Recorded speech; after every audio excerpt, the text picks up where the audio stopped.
Lalaro ka sa tanghali, kakatapos mo lang kumain para may lakas ka. Pag na-lose streak ka, ibibigay sa iyong kakampi, may mga sariling mundo.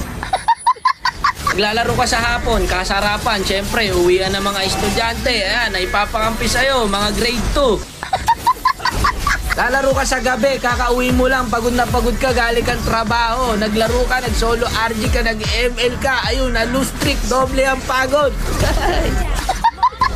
Kung inaakala mong pampatanggal to ng stress, nako hindi ko, nagkakamali ka dyan kaibigan. Pagkagising mo kinabukasan, masakit na likod mo sa trabaho, masakit pa ulo mo no, sa mga schoolworks, dadagdag pa tong mga kakampi mo to. Kung naghahanap po kayo ng tunay na problema, mag-solo addict ka, nandito ho lahat. No? Lahat ng hinahanap mong klase ng problema, nandito. Hanip na mga kakampi, ano? Hindi na nabago ang matchmaking natin. No? Minsan pa nga, mythical honor ka na, mythic ka na, ipapakampi sa'yo. Legend. Mga hindi